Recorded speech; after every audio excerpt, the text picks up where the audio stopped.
Ah, hello. I knew you would come. Just call it intuition. In Dark Souls, heroes are few and far between. In some ways, all here view themselves as the hero in their very own story. Everyone is avoiding going hollow, losing their mind to the curse, and ending up like the chattering madmen that dot the once poppin' kingdom of Lordran. Some do this by peddling their wares, deceiving others, serving some sort of god, or just being adaptable and doing whatever it takes to survive. There are few characters that we meet during the game that seem to be wholly well-intentioned from our player perspective. But from those few, the most iconic and loved is absolutely Solaire of Astora. Now, just say a prayer at the altar of sunlight, right there. Then you shall know our radiance, our duty. Solaire is a knight with a noble mission, an unwavering sense of optimism, and a charisma score about as high as is possible here in Dark Souls. He is just an extremely memorable presence in an otherwise dreary and fatalistic game world. So, together, my friends, let's learn what there is to know here, the heroics, the life and times of Solaire, and why he continues to be so loved today. Before we get started though, make sure that if you like this video, go ahead and like it down below, it really helps out, and subscribe if you want to see more videos that are just like this one. When we grace the land of Lordran as the player, it is not during the best of times. The Age of Fire is ending. A cycle of prosperous growth has been sickened by the curse of undeath, and the lingering embers of the age are all that remain. We see this reflected in the landscape, the hordes of hollowed enemies, and of course, the other characters we encounter. The very first NPC that we will encounter in the asylum is one Oscar of Astora. He's the one who actually frees you from your cell to begin your journey, and although he perishes shortly thereafter, he imparts a prophecy from his homeland onto you, and an Estus flask to help out with things. Die soon, then lose my sanity. I wish to ask something of you. You and I were both undead. Hear me out, will you? Regrettably, I have failed in my mission, but perhaps you can keep the torch lit. There is an old saying in my family, "Thou who art undead art chosen." And thine exodus from the undead asylum maketh pilgrimage to the land of ancient lords. When thou ringeth the bell of awakening, the fate of the undead thou shalt know. Well, now you know. This prophecy obviously meant the world to Oscar. He came to this land believing himself to be that chosen undead. Astora definitely creates some brave-ass knights, that much is obvious, as it seems his countryman, Solaire, shares that same hope, to be the fabled chosen undead. So now, to the main attraction. We first encounter Solaire pretty early on, right after the Taurus Demon boss fight. Now to this point, things have been pretty grim, let's be honest. If you're a first-time player, the Taurus Demon probably just whooped your ass for a few hours, and even still, you would have seen just pretty much constant hollows and ruined towers to this point. Not too cheery. Not to mention, every single NPC except I guess Oscar has given off some strange energy, at least to me. Literally everything just feels hostile and cold. But from the moment you first see this lad, he is, well, an absolute ray of sunshine, to say the least. It's also hard not to notice his incredible suit of armor and sense of fashion. I mean, look at the wondrous salad all along his shoulders. Ah, hello. You don't look hollow, far from it. I am Solaire of Astora, an adherent of the Lord of Sunlight. Now that I am undead, I have come to this great land, the birthplace of Lord Gwyn, to seek my very own son. You find that strange? Well, you should. No need to hide your reaction. I get that look all the time.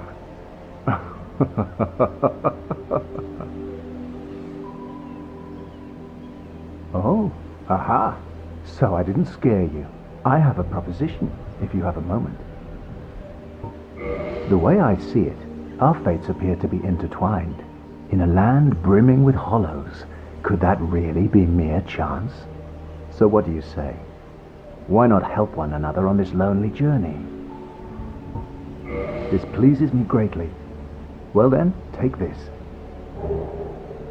We are amidst strange beings in a strange land. The flow of time itself is convoluted, with heroes centuries old phasing in and out. Okay, so Solaire gives us a lot of information, right? He's here in Lordran from Astora, searching for his son. Now what could that really mean? He's literally staring at the sun, which is very bad for your health. Well, he says your fates appear to be intertwined. He is on the very same quest that Oscar was on, and you are currently on, trying to get Lordran out of this decrepit purgatory stage it seems to kind of be stuck in, to bring fire and light back to the land instead of seeing it fall to shadow, as it seems destined to either now or later. Additionally, Solaire gives you a white soapstone and says, But use this to summon one another as spirits, cross the gaps between the worlds, and engage in jolly cooperation. Of course, we are not the only ones engaged in this, but I am a warrior of the sun. Spot my summon signature easily by its brilliant aura. If you miss it, you must be blind. Oh, hello there. I will stay behind to gaze at the sun. The sun is a wondrous body, like a magnificent father. If only I could be so grossly incandescent. Now, if you remember, in both the Lautrec and the Patches video, we talked about how those two characters' interactions with us can be a representation of the sorts of players we may encounter in the game's online features. The misleading messages, traps, gonk squads, and so on. Well, I kind of think Solaire is the polar opposite of those two. Right away at first meeting, Solaire is a beacon of friendship and teamwork. I think this is a key aspect to him having so many hardcore fans. I mean, Dark Souls is a tough, oppressive, and even depressing game at times, but you are never truly alone. A helping hand for a tough area or boss fight is literally just a text message away, kind of. And Solaire embodies this while making good on that promise to help you out in the future. It's a pretty big deal, too, that he's the one to describe this whole system to the player, that time in Lordran shifts and switches currents. It's nothing like time as you or I know it here on lame-ass Earth. But before we go further with Solaire's appearance in-game, let's talk about him for just a second. He seems to be, I guess you could say, like a holy man, right? Almost like a Knights Templar kind of steez going on, and obviously firmly living in the light on this quest for the sun. He could even be viewed, if you're like me the first time I saw him, like a paladin, a knight infused with the power of his god. But if you get a chance to look at his gear and descriptions, it becomes clear that he's about as average of a human as there is. He painted his own shield, wears ordinary but finely made armor, and any martial abilities are due to training. No magic or divine intervention. I mean, we're going to come back to this too, but I think it's important to illustrate this fact before we go further in. Solaire is just a guy. So, okay, let's keep going. Shortly after, before the Bell Gargoyle boss fight, you're able to summon both Lautrec and Solaire for assistance, and it can make a big difference. The same can be said later on in the depths with the Gaping Dragon fight. But the first time I played Dark Souls, I was missing this guy at this point. I mean, summoning him is fun, and he whoops some ass with his lightning moves and whatnot, but I wanted to hear that glorious voice. I needed a pep talk, man. The game is kinda hard, and I need my homeboy. Much later in Anor Londo, right after the most cursed spot in the entire game, you stagger into a small room to find a bonfire, and guess who? Oh, there you are. You've been quiet these days. Smooth summoning out there. Anytime you see my brilliantly shining signature, do not hesitate to call upon me. You've left me with quite an impression. I would relish a chance to assist you. You really are fond of chatting with me, aren't you? If I didn't know better, I'd think you had feelings for me. Oh no, dear me. Pretend you didn't hear that.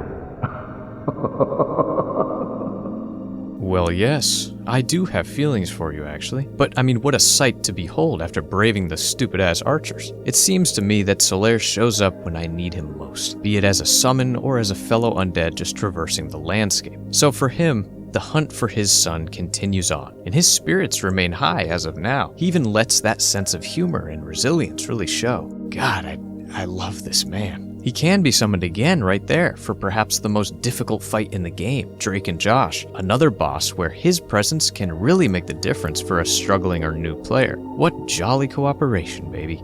Now the next time you run into Solaire, he actually heads back to the Undead Burg area, very close to where we first met him. Oh, hello there. Forgive me. I was just pondering about my poor fortune. I did not find my own son, not in Anor Londo, nor in Twilight Blight Town. Where else might my son be? Lost Izalith, or the tomb of the Grave Lord? But I cannot give up. I became undead to pursue this. But when I peer at the sun up above, it occurs to me, what if I am seen as a laughingstock, as a blind fool without reason? Well, I suppose they wouldn't be far off. It always seemed to me like Solaire had kind of made the rounds of Lordran to this point, looking for his son, sticking to his mission, and maybe got personally lost a little bit, came back here to regroup. It's very interesting to me that Solaire says he chose to become undead. This seems like a terrible curse everyone would love to avoid if possible, but perhaps that call of adventure, the prophecy of the chosen undead, was enough to lure him to this kind of grim fate. But that is to highlight another thing, not only about Solaire, but pretty much every NPC in the game. We don't know much at all about their lives back in their homelands, or their motives for being here. I mean, it seems to be kind of all over the place. But even in the face of his quest possibly failing, Solaire is determined to press on. And I mean, the places he's been able to reach in this point are impressive. Solaire is no slouch and gets around more than, I think, pretty much anyone else here if you're able to see his story through to the end. This is also where, if you meet the faith requirement, you're invited to join the Warriors of Sunlight Covenant. Solaire is, the mascot of the Sun Bros, the Golden Phantom, incredible pose and all. It's no surprise that this character alone inspired so many players to join the Covenant and dedicate their time to helping those struggling on certain bosses.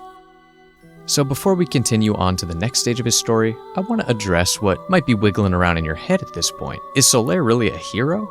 Sure, he's charming and wants to help out, but is that enough? I think we have to look at the picture of all that we have learned here. It's clear that Solaire willingly became undead. He took on the curse and left Astora and whatever life he had to come here. If we believe that his search for the sun has some connection to the Age of Fire ending and the pending darkness, Solaire has quite literally laid his entire life on the line in an effort to, in his eyes, save the world. We're talking about the ultimate sacrifice here. Now, if linking the flame is a better thing than letting the world shift to darkness is a whole other conversation. But in Solaire's heart, the sun is obviously representative of life, of hope, and most importantly, of happiness. So if you ask me, this is the truest form of heroics in possibly all of Dark Souls. Add in his infectious positive outlook and willingness to joke and chuckle during the end of the world.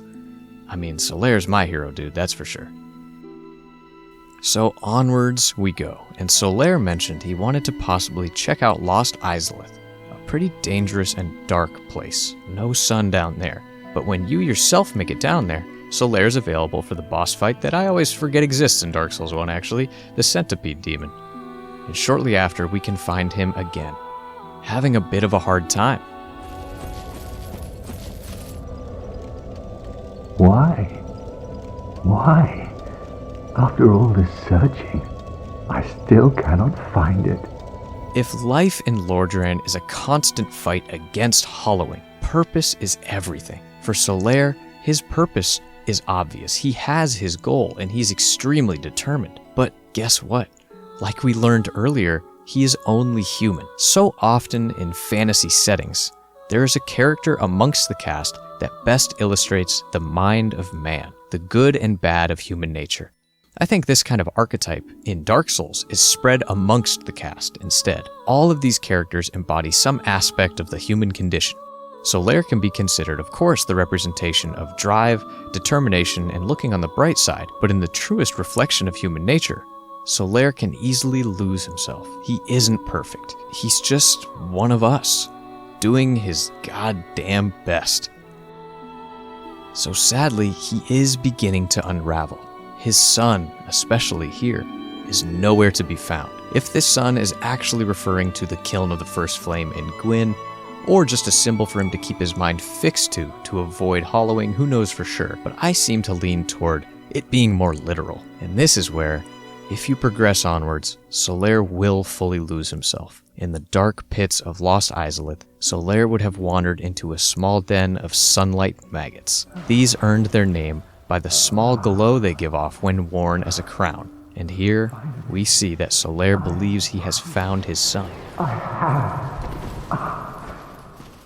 my very own son. I am the son. I've done it. I have. Yes, I did it. I did. Oh. Oh. Oh. It's over. My son. It's setting. It's dark. So dark. But there is hope. This is not the only outcome for our dear Solaire. The first-time player would have only done this by complete coincidence, I think, but should you access the correct area before Solaire does, you can exterminate the maggots and clear the way for the struggling knight. Was it all a lie? Have I done this all for nothing? Oh, my dear son. What now? What should I do? My son. My dear, dear son. There are several interesting ways listed on the wiki of how you can save Solaire, but this isn't necessarily a guide, so I'm not going to go into all the minutiae. But if you do beat him to the maggots and kill all of them, congratulations, my friend. You have just saved our hero and allowed him his final shot at glory. By the final section of the game, you have conquered mighty lords, mysterious lands, and died many times, all to find yourself at the kiln of the first flame, the heart of the kingdom where Gwyn, the hallowed Lord of Cinder, waits. All the while, Solaire has been doing the same. He explains to us when we first meet him that his world and our world are crossing over, and there's no telling how long this will be the case, hence our ability to summon him as a phantom, as well as run into him out in the world. In Solaire's world, he also has finally arrived at the final bus stop. This, if you ask me, is his son, so it's more than appropriate that he is summonable for the final fight. Now, I would like to quickly comment on what was, at the time anyway, an extremely popular fan theory about Solaire. There are tons of little whispers in the Dark Souls 1 lore about the heirs of Gwyn, from broken statues to connecting dots in Solaire's dialogue. It became almost widely accepted that he was, in fact, the lost firstborn son of Gwyn, the heir of sunlight. I admit that at the time I was very compelled by the evidence, and it seemed like a perfect match. So perfect that I was honestly pretty damn disappointed in Dark Souls 3 to find that the Nameless King was that lost heir. But hey, I mean, so be it. So much of the Dark Souls lore is set up for the fans to take certain things and run with them. That's why it's so fun to dig deep into item descriptions and try to piece this stuff together. While over at FromSoft, they're probably just watching all these YouTube videos and being like, damn, look at these guys go. But I thought it would be crazy not to mention this theory, even though it's long been debunked. So together, in jolly cooperation, you can finally defeat this hallowed lord and do what you must afterward. For you, that could be linking the flame and extending the Age of Fire, or allowing it to fall into shadow. For Solaire, he pieces out when the task is done. And in his world, I think we all know what he probably does. Finally, I have found it. I have. My very own son. I am the son. I've done it. I have. Yes, I did it. I did. Because it has been officially stated from the developers that Solaire in his world defeats Gwyn and links the flame. Now, linking the flame will only be truly effective if the soul sacrificed is greatly powerful. I think Solaire checks all the boxes. Solaire is just incredible. His impact on the Dark Souls fandom, in my opinion, is unmatched. In a game as bare-bones narratively as Dark Souls, it's pretty incredible how much emotional resonance there is around all of the NPCs, but especially Solaire. I mean, it hurts so bad to see him fail, and feels amazing to see him succeed. His armor and stuff pops up in other games as a shout-out to his legend, and, of course, insane theories persist about him and his legacy.